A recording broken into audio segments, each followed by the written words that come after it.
este rumbo de la mañana y vamos a recibir un invitado muy especial. Como les habíamos anunciado, está con nosotros Guillermo Moreno, candidato a senador del Distrito Nacional por el PRM y Alianza País. Buenos días, Guillermo, gracias por estar con nosotros. Muy buenos días, las gracias se las doy a ustedes por invitarme para Guillermo, compartir con su público tan selecto.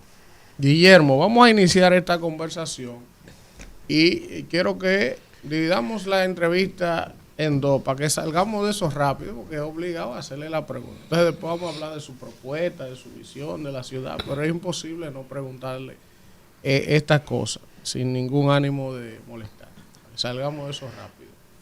Hay mucha gente, Guillermo, que está cuestionando, como siempre pasa con los actores políticos y los actores públicos. En un momento determinado hay una coyuntura, hay una declaración, hay un tema y entonces después lo sacan. Eso no solo pasa con usted, pasa con todos los actores políticos. Entonces, hubo un tema con Gori Moya, que es un diputado importante del Distrito Nacional de la Circunscripción 3. Ha habido temas, por ejemplo, vinculados al PRM, con Miguel Gutiérrez, con el amigo de La Vega, Miki López. Entonces mucha gente dice, pero que si Guillermo siempre ha sido un hombre tan correcto, con un comportamiento y un discurso, ¿cómo es posible que ahora se esté vinculando a gente que tiene cuestionamiento de algún tipo? ¿Qué usted tendría que decirle a la gente que cuestiona eso? Alianza País, y encabezada por mí, hicimos un acuerdo electoral con la alta dirección del Partido Revolucionario Moderno. Y en ese acuerdo electoral decidimos participar conjuntamente en estas elecciones. Nosotros no hemos hecho un acuerdo con ningún otro sector en particular, marginal, sino que hemos hecho con una dirección política. Y frente a cada uno de estos casos que usted ha mencionado, nosotros hemos fijado posición. En algunos casos hemos solicitado al Ministerio Público que haga la investigación, que tenga que hacer, sobre todo en los casos en que el Ministerio Público así lo considere. Pero esto no es más que un acuerdo electoral de dos partidos sobre la base de principios. Nosotros hemos valorado positivamente los 3 años o más de 3 años de gobierno que preside Luis Abinader.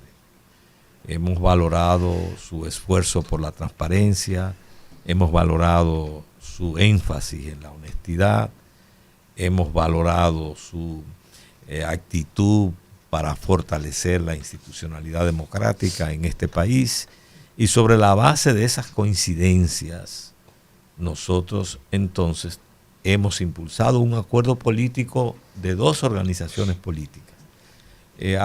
Cada organización tiene una serie de particularidades que muchas veces no son las que intervienen al arribar a esos acuerdos, sino que son los aspectos gruesos. Y esos aspectos gruesos son las coincidencias. Para nosotros es muy importante en esta coyuntura que no se produzca un retroceso. Y en ese sentido vimos que era importante que Alianza País contribuyera para profundizar el cambio. Y ese es el marco en el cual hemos hecho este acuerdo. Okay. Guillermo, placer que nos acompañen esta mañana en el rumbo. En estos días, usted anda de mediatura ofreciendo entrevistas y hemos podido conocer un poco más de cómo usted piensa, a pesar de que tiene muchos años interactuando en los medios y conocemos sus planteamientos. Pero recientemente usted en una entrevista decía que Omar Fernández representa el pasado, que está atrapado en el pasado. Y eso a mí me hizo pensar, y usted lo dice porque es hijo de un expresidente. Entonces usted está apoyando a la candidata alcaldesa que se va a reelegir, Carolina Mejía, que también representa el pasado, porque es hija de un expresidente, uno de los gobiernos más difíciles que ha tenido la República Dominicana. Entonces, ¿por qué Carolina sí y Omar no? Si ambos representan el pasado. Resulta que mi expresión es que ese candidato, cuando lo dije, estaba atrapado por el pasado, es sobre todo por quienes lo aupan y lo financian, no por su filiación paternal. Es por los intereses de los que lo auspician y lo financian. Para aquí nadie es un secreto que mucha de la gente del entorno político de su partido que lo auspician, que lo financian, tienen cuentas pendientes en materia de corrupción y de impunidad, y tienen cuentas pendientes derivadas de lo que fueron esos 20 años de gobierno. Entonces, mi señalamiento fue que en la medida en que él es auspiciado por esos sectores, fíjese, no tiene que ver con de quien sea hijo, sino en la medida en que es auspiciado por esos sectores, está atrapado por el pasado, que a nosotros nos gustaría, evidentemente, eso cambiaría si él produjera una ruptura y fijara posición sobre temas que son fundamentales y que tenemos que distanciarnos. Entonces quisimos decir, mientras este candidato está atrapado por ese pasado que quiere volver, de gente que tiene cuentas pendientes, nosotros estamos auspiciando una visión hacia profundizar el cambio. Esto quiere decir que lo que hemos alcanzado hasta ahora en estos más de 3 años de gobierno, tenemos que ahondarlo más, tenemos que mirar hacia el frente, no volver hacia atrás. Ese fue el sentido de la expresión. Israel. Muy buenos días, don Guillermo, un privilegio. Yo creo que en alguna medida, aunque es un acuerdo en política todo es posible, pero el país en sentido general, al margen de los intereses políticos, que todos lo tenemos y son legítimos, perdió un gran representante de los intereses del país. Sin embargo, estamos aquí para preguntar, yo la escribí mi pregunta. ¿Y cómo planea usted conservar esa legitimidad que en alguna medida la gente veía en usted al respecto de sus pronunciamientos frente a este acuerdo que usted ha hecho y su posible representación del PRM en el Congreso de la República? Bueno, eso está definido en lo que nosotros hemos establecido como nuestro perfil. Hemos dicho que vamos al Congreso a ser un senador en serio. Cuando digo eso, lo que quiero señalar es mi compromiso, mi actitud en la función que voy a desempeñar a partir del 16 de agosto. Cuando digo que es en serio es porque voy al Congreso a legislar en serio. Voy al Congreso a fiscalizar en serio. Y voy al Congreso a representar en serio. Es mi actitud, mi compromiso, mi determinación. Y en ese contexto, entonces no lamente que el país no ha perdido, todo lo contrario. Cuando seamos senador, lo poquito que pueda contribuir, desde mis convicciones, desde mis convicciones y desde mis principios, lo voy a hacer en ese escenario. Fíjese que una de las cosas por las que hemos aceptado esto es porque para nosotros es muy importante que en la democracia dominicana, que ha estado muchas veces afincada solo de un lado, haya mayor diversidad de ideas, de planteamientos, que haya fuerzas alternativas con propuestas nuevas que puedan contribuir a un mayor equilibrio del debate político. Pero no desde fuera, sino desde los órganos donde se discuten las políticas públicas. Y entonces, ante esta posibilidad, lo que nosotros vemos es que hay la realidad es que realmente desde ahí, desde ese escenario, podemos hacer contribuciones dentro de nuestras limitadas capacidades. Alfredo. Doctor, gracias. Mi pregunta, yo la voy a hacer, parece un híbrido compuesta la pregunta, pero la primera pregunta es, ¿cómo se siente usted, Guillermo Moreno, la figura política, una persona con mucho arraigo en la sociedad dominicana? Es decir, eso es dentro de sus adentros. Por tantos cuestionamientos, por usted ir como aliado y encabezar la candidatura de la senaduría del Distrito Nacional, cuestionamientos, me refiero, ¿cómo se siente usted a la reacción de gente que le pregunta, por ejemplo, usted criticó el modelo económico del PLD en su momento, criticó también en su momento de que este gobierno había continuado con el mismo modelo económico del PLD. Yo tengo aquí un tuit que versa sobre eso. O el modelo económico del PLD fue bueno o fue malo, porque ese mismo modelo usted entendía en su momento que era el mismo que estaba aplicando el presente gobierno, y criticó también la intención de privatización de este gobierno de muchísimas empresas del Estado, entre ellas las presas. Entonces, la pregunta mía es, ¿cómo se siente usted? Es decir, usted como el ser humano, porque usted ha sido blanco de muchos ataques en los programas en los que usted ha ido, por esas cosas que usted decía antes, que ahora confluye con ese sector al que usted se alió. ¿Cómo usted se siente? Bueno, yo lo que le puedo decir es que entiendo muchos de esos señalamientos. Lo veo también como parte de una oleada de adversarios. Están en su derecho. Pero debo señalar que nosotros hemos hecho un acuerdo electoral público, transparente, y hemos dicho en qué coincidimos.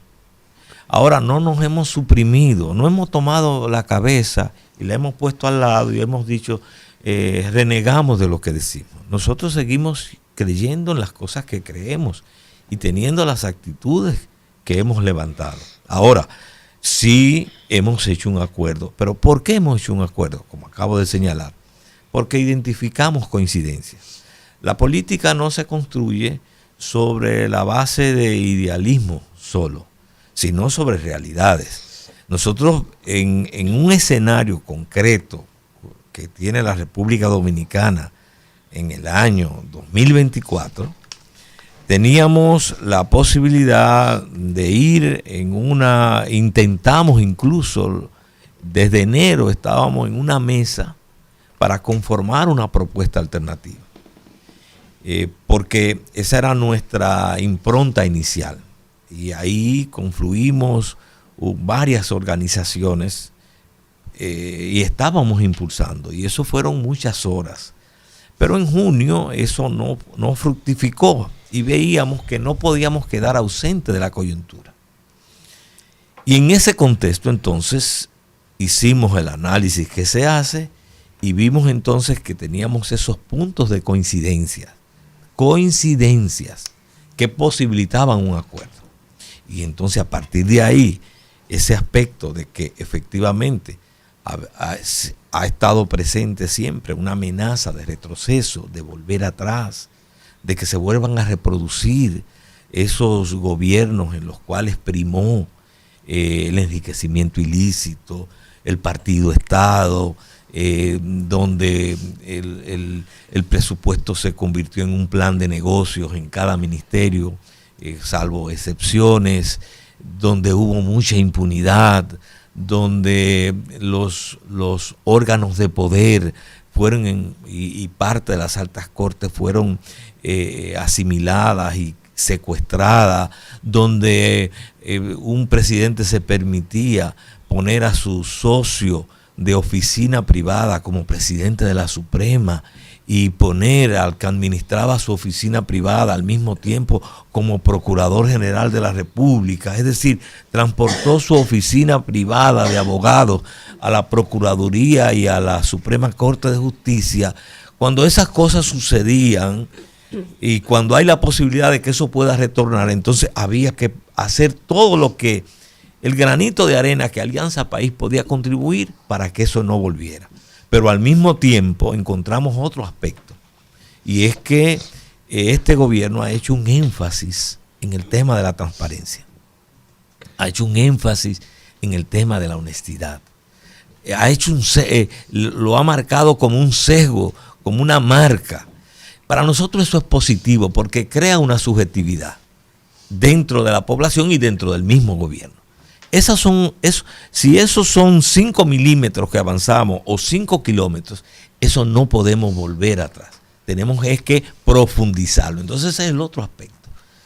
Tanto en el discurso del presidente Luis Abinader como en el conjunto, hay la actitud de que el cambio iniciado hay que profundizarlo, no estancarlo, no retrocederlo, sino profundizarlo.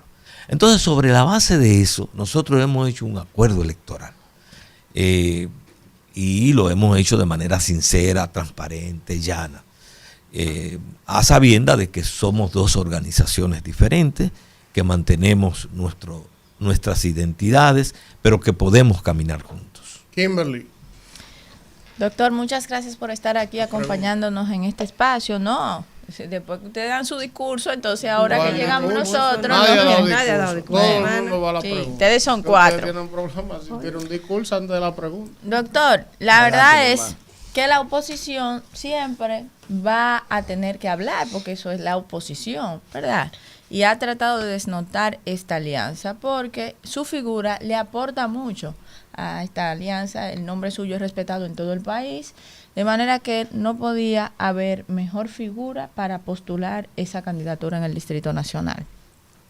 Todo se ha resuelto, se ha producido la unidad, ahora quedan las propuestas. ¿Cuáles son las propuestas para una población en el Distrito Nacional, que es una de las densidades poblacionales más elevadas de las ciudades de Latinoamérica, que el tránsito afecta a sus ciudadanos, que el tema de cuando se inunda, porque no es solamente un tema de las leyes, impulsar leyes y crear leyes, sino también de representación.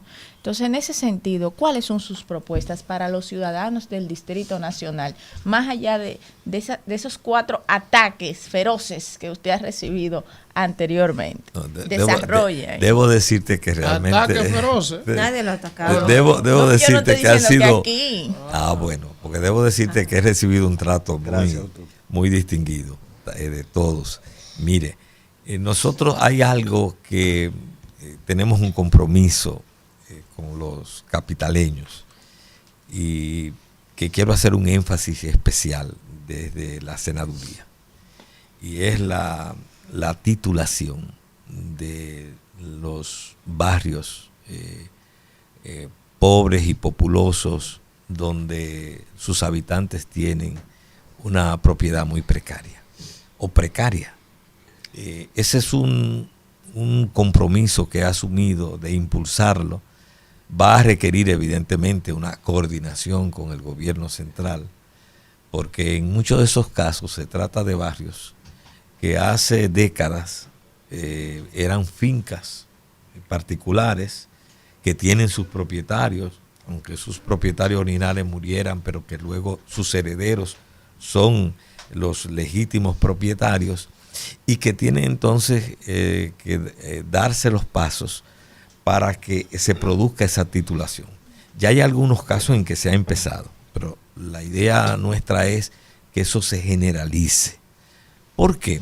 Porque eso va a tener un gran impacto, primero en la seguridad jurídica, en el sentido de que todas esas personas, capitaleños que viven en esos barrios, tengan la propiedad del territorio donde está su casa. Pero también va a tener un gran impacto económico, porque en esos barrios y en esos lugares hay muchos pequeños, medianos y grandes negocios. Entonces, tener la titularidad y tener la titularidad, la propiedad, le abre pasos para fines bancarios, para préstamos, para créditos, etcétera. Entonces va a tener un gran impacto. Esa es tal vez una de las cuestiones más significativas, digamos, que quisiéramos ocuparnos desde la senaduría. Hay un tema que para mí es particularmente importante, que es en el tema de la educación, la calidad de la educación. Yo propugno por la universalización de la educación temprana, de la primera infancia, de 2 a 5 años. Creo que el hecho de que haya una parte de nuestros infantes que no puedan acceder es el primer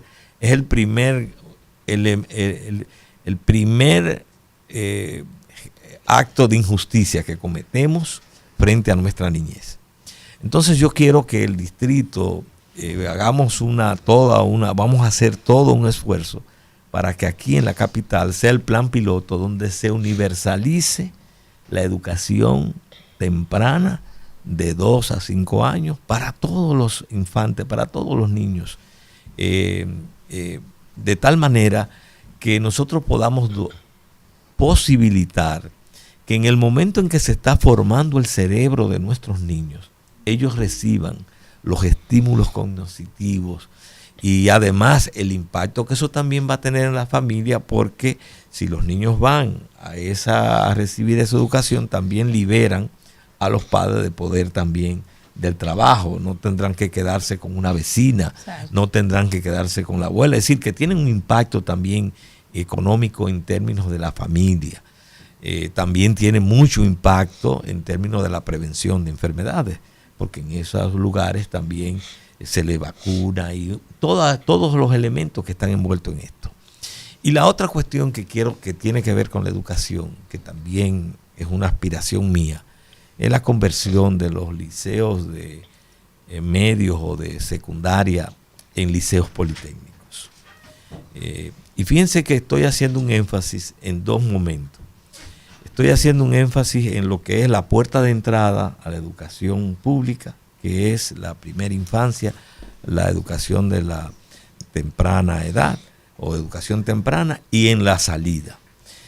Si nosotros logramos que en estos 2 pasos se den, si lo universalizamos, si el distrito se convierte en el escenario, nosotros vamos a dar un salto en materia educativa, que es una de las cuestiones que tenemos que lograr para poder hablar de un país donde haya real desarrollo humano.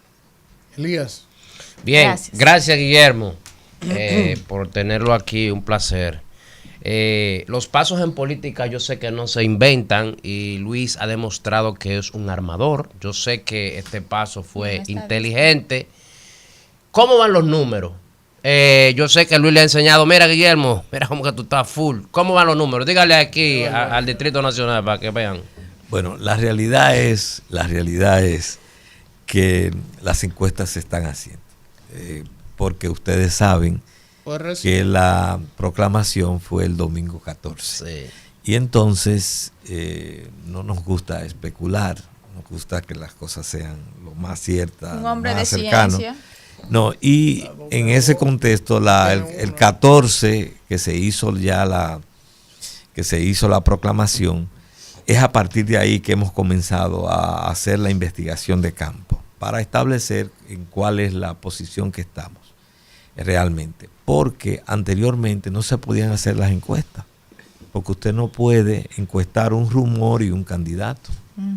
Y nosotros éramos un rumor. Entonces ahora, a partir del domingo 14, que hemos salido como candidato y con la ayuda de medios como este que hemos estado participando, entonces ahora es que la población tiene la certeza de que somos candidatos.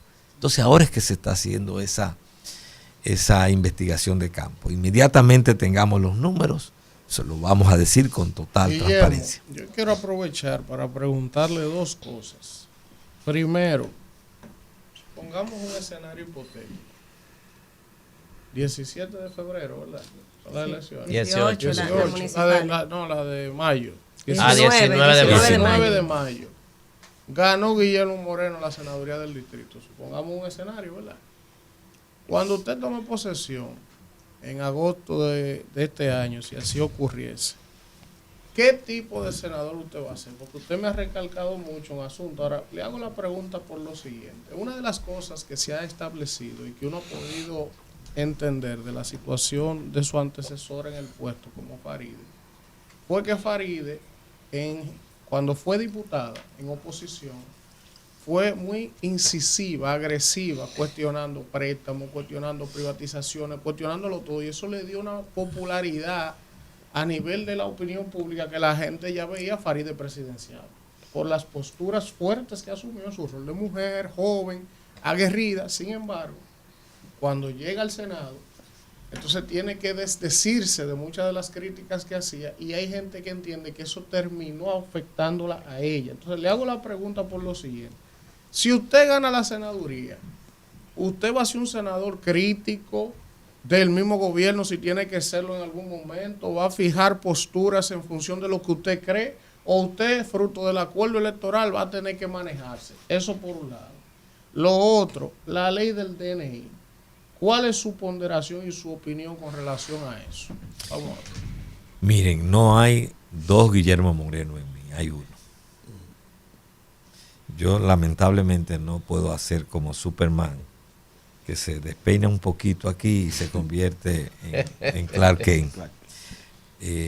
Eso significa, y yo creo que eso es algo consabido, que nosotros vamos a fijar posiciones de acuerdo a nuestras convicciones y nuestros principios, y en ese sentido que mantendremos siempre nuestra línea, las cosas que hemos defendido.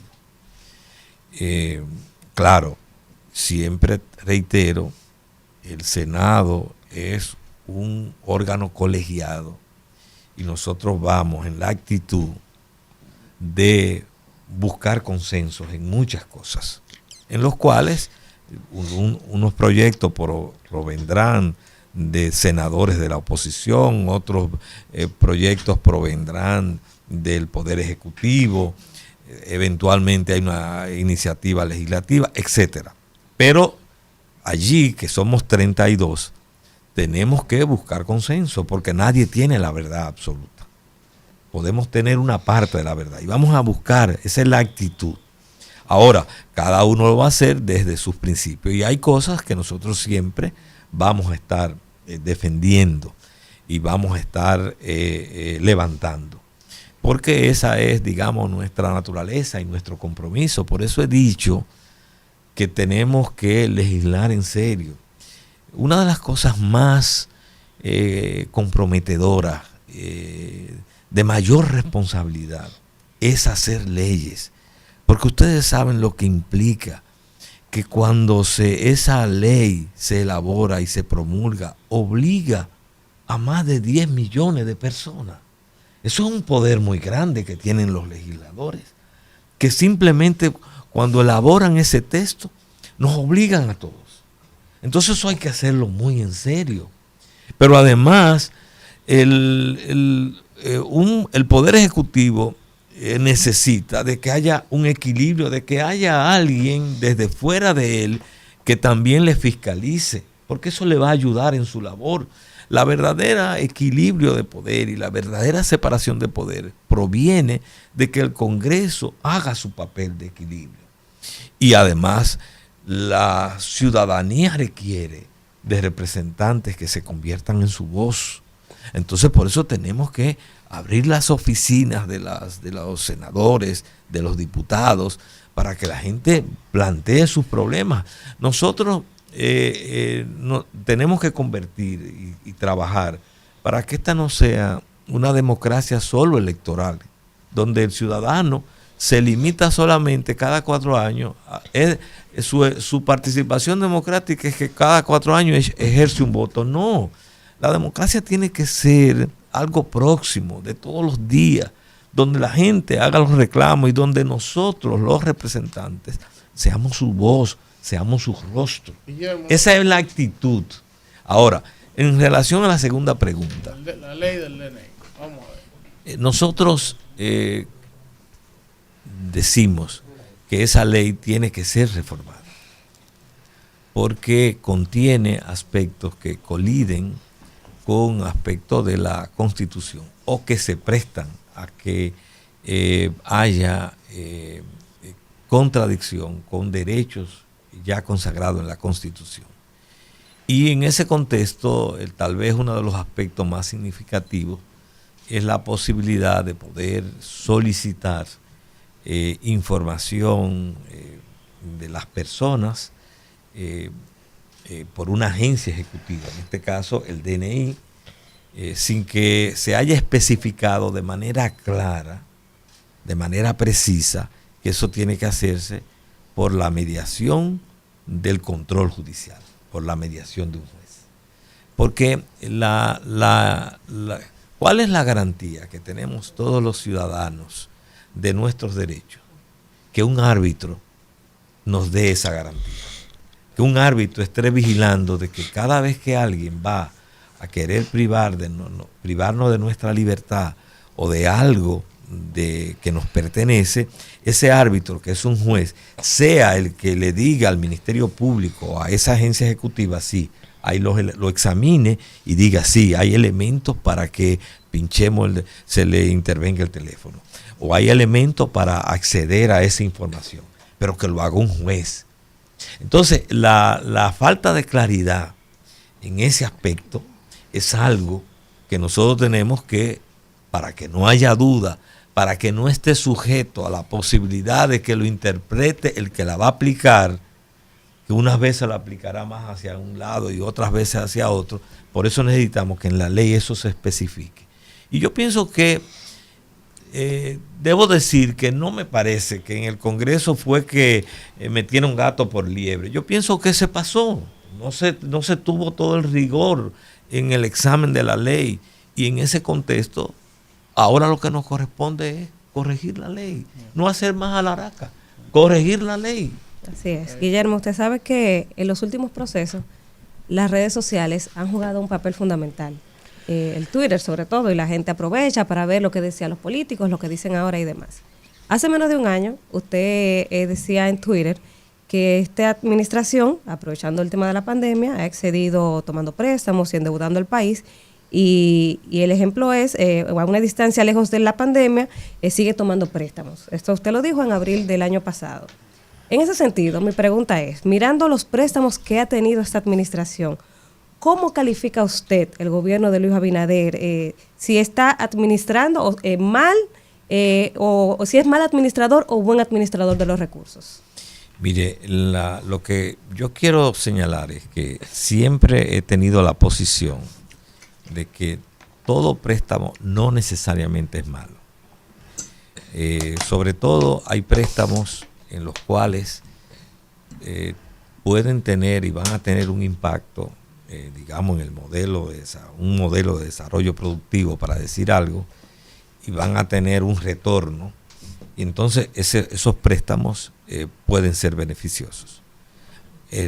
Sin embargo, en la tradición nuestra, desde el 2000 para acá, nosotros hemos visto que se han tomado préstamos incluso hasta para campañas electorales, para financiar campañas electorales.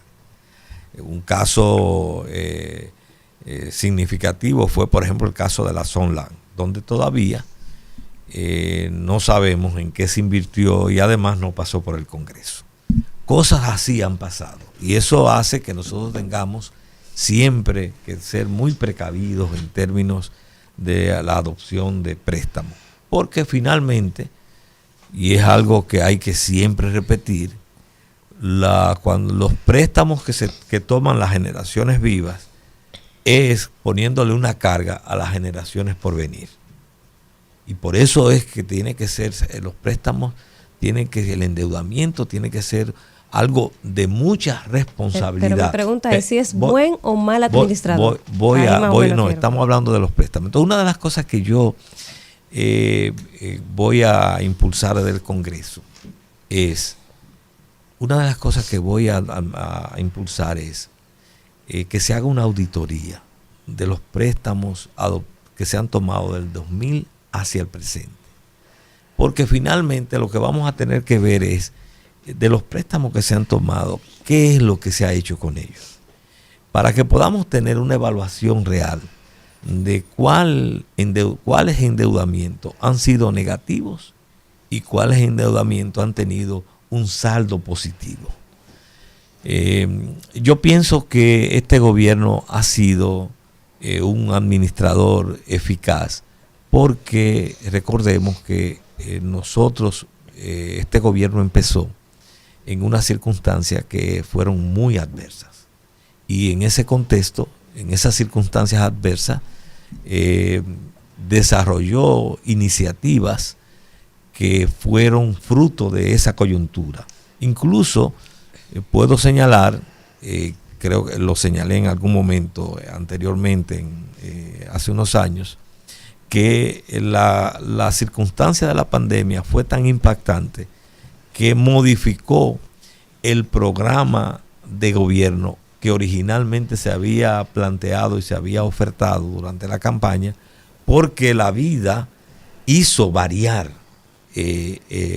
el escenario. Y en ese nuevo escenario, lo que se había programado y pensado para un gobierno que iba a manejarse de manera ordinaria, la pandemia cambió todo.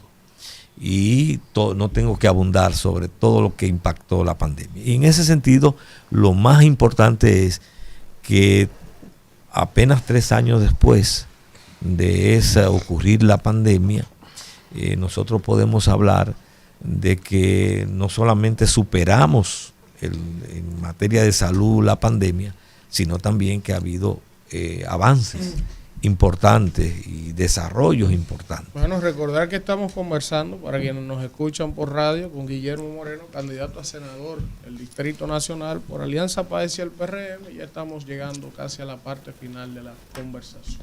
Don Guillermo, República Dominicana tiene una deuda el 31 de diciembre del año 2022 de 3.106.000 millones de pesos.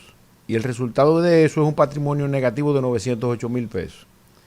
Resulta que esa es la deuda acumulada de todos los déficits desde 1996 hasta la fecha.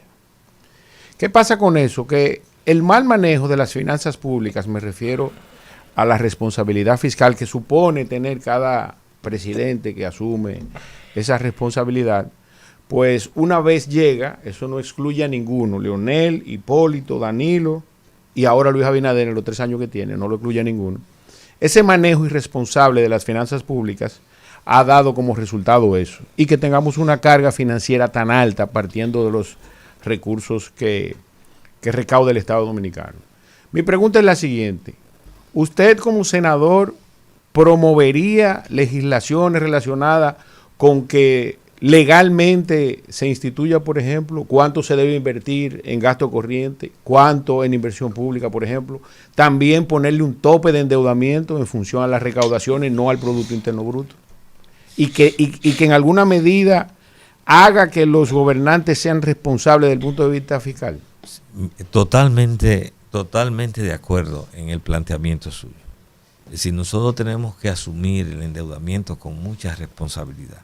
Acabo de decir, no solamente el endeudamiento es una carga que nosotros le estamos dejando a futuras generaciones. Y estamos pagando ahora. Y estamos pagando hoy las deudas que se tomaron en décadas pasadas como un lastre. Por eso tiene que hacerse con mucho equilibrio y con mucha responsabilidad. Nosotros tenemos que, indudablemente, que no podemos, los gobiernos tienen que hacer un ejercicio. Creo que hay una voluntad en este gobierno en ese sentido, pero tienen que hacer un ejercicio de cada vez más acercarse a gobernar con lo más cercano a lo que producimos y no gastar muy por encima de lo que generamos, que es lo que produce el déficit y que es lo que muchas veces durante décadas hemos estado financiando el déficit precisamente con endeudamiento. Entonces, en esa materia tenemos efectivamente que desde el Senado a ejercer labores de control y de fiscalización, porque es una tarea colectiva. En ese contexto pienso que me gusta, siempre he sido partidario, y creo que en algún momento lo escribí, que no comparemos tanto el endeudamiento con el Producto Interno Bruto, sino sobre todo con las recaudaciones, porque es lo que nos da el saldo real entre lo que estamos recibiendo y lo que estamos entonces y el endeudamiento que estamos teniendo. O sea que ese aspecto a mí me luce que es algo que tendremos que ponderar desde el Senado. Doctor, vaya anotando ahí, qué breve.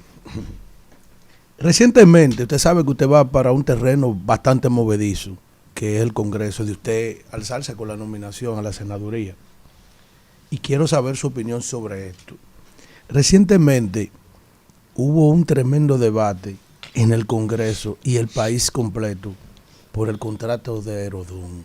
Yo quiero saber cuál es su opinión sobre esto que ha logrado desde el Ejecutivo con el Congreso en su mayoría de contratar nueva vez o de privatizar nueva vez los aeropuertos dominicanos por 30 años.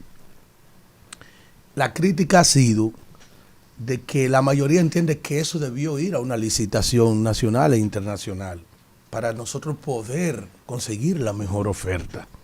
Yo quiero saber su opinión sobre eso. El gobierno tomó unos 800 tantos millones de dólares adelante para construir unas obras.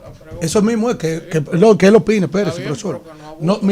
Sí, ya va. Que no tenemos tiempo y no, quedan ellos dos. Sí, mis 10 minutos son de él. No, vamos a la pregunta. De mi comentario. Eso Aerodón 1. Sí. Su opinión, porque es otro escenario de debate, tanto del Ejecutivo, de los que aspiran a la presidencia, también el Congreso, sobre el aborto también. Y esa es otra pregunta, ¿verdad? Y si usted ha encontrado algún tipo de resistencia internamente con el partido aliado, Alianza País, el PRM, porque se dice que hay profundas diferencias entre usted y Alfredo Pacheco. Vamos, ya no se meten en eso. Es un coordinador, por ahí un coordinador, no se meten en eso. Vamos, ahí está la tarea. Miren, en el Diario Libre de hoy hay una columna que le llaman El Espía, pero debiera llamarse Él o la Fabuladora. Sí, porque en esa hacen una fabulación. La última vez que yo vi a mi amigo Pacheco fue el día que lo fui a felicitar para su cumpleaños, que al día siguiente se iba para China. Desde ese momento no lo he vuelto a ver. Nosotros tuvimos ayer una reunión con el presidente de la República y todos los partidos aliados. Es decir, que el llamado espía, que en realidad es él o la fabuladora, es que ha hecho eso. Okay. Nosotros tenemos unas relaciones diáfanas, de mucha amistad, de mucho respeto con Alfredo Pacheco. Y le reconocemos su liderazgo en el Distrito Nacional, su impronta, y además de eso, su capacidad de cómo ha manejado la Cámara de Diputados. Le tenemos mucha admiración y mucho respeto. Es decir que vamos a cambiarle esa columna por la o el fabulador en el Diario Libre. Lo otro que quiero señalar es, nosotros lo que vimos del contrato de Aerodón fue que realmente mientras teníamos un contrato que no dejaba ningún beneficio para el Estado Dominicano, el gobierno buscó un contrato en el cual sí, de entrada, no solamente se asumía el compromiso de transformar los aeropuertos, que evidentemente necesitan de una remoción, sobre todo por el flujo turístico creciente del país, sino también que de entrada supuso un ingreso para el Estado de varios cientos de millones de dólares, que eran positivos. A mí del contrato, siéndole muy honesto, como tengo que ser, lo que no me gustó es que fuera por 30 años. Yo hubiera propugnado por un contrato de más corto duración, porque pienso que precisamente hacerlo por un periodo más corto permite una mejor fiscalización y un mejor seguimiento, de tal suerte que si se hace por 10 años, por ejemplo, bueno, a los 10 años es un tiempo suficiente para evaluar si continuamos o no. Y que no deja de ser una carga hacer un contrato por un periodo tan largo. Sobre todo que todavía le faltaban unos 7 años para concluir. Esa es mi opinión, esa fue la opinión. Yo creo que en el Código Penal, cuando se apruebe, nosotros se va a hacer necesario que haya una regulación especial para las situaciones excepcionales que suponen los casos de riesgo de muerte de la madre, las violaciones y los incestos. La ley no puede ser blanco o negro en una materia tan compleja como esa. Nosotros somos, y lo somos porque somos padres, y así hemos tenido experiencia como padres, somos defensores de la vida desde la concepción hasta la muerte.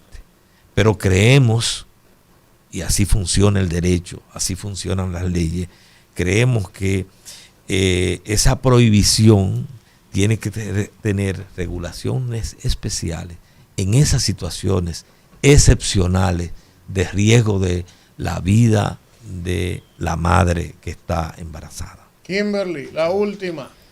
Sí, doctor, preguntarle un poco de política, decirle a usted que está en la calle de cara a las próximas elecciones municipales, cómo usted ve la candidatura de nuestra candidata Carolina Mejía, que es alcaldesa actual, su popularidad, sus posibilidades y de los regidores también que nosotros llevamos en la boleta del Distrito Nacional.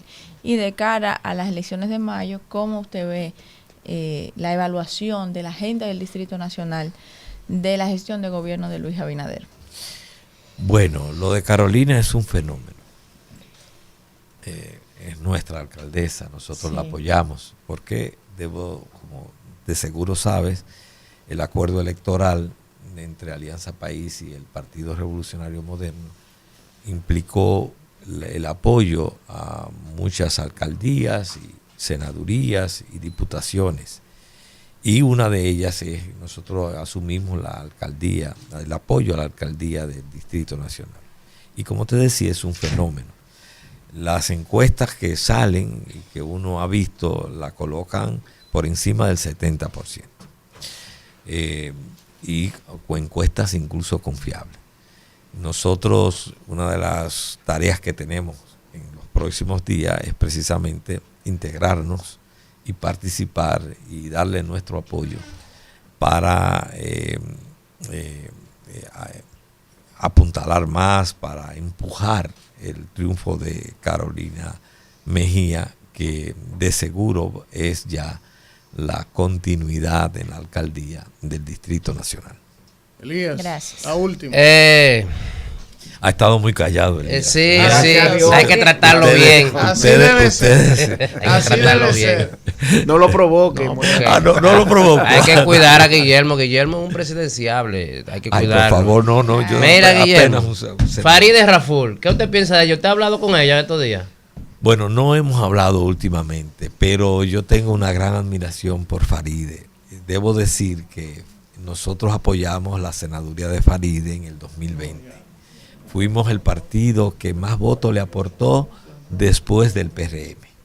Y cuando apoyamos a Farideh, la apoyamos, igual que ahora apoyamos a Carolina, por sus condiciones. Farideh es un ejemplo. O sea, que usted apoyó a Farideh en el 20. Sí, claro. La Farideh es un ejemplo para la mujer luchadora de este país. Farideh representa una nueva generación política que ha ido abriéndose paso y construyendo un liderazgo nuevo sobre la base de prácticas políticas diferentes. Farideh es un ejemplo para la mujer, para la juventud, y ha hecho una labor extraordinaria y tiene una carrera política de mucho futuro.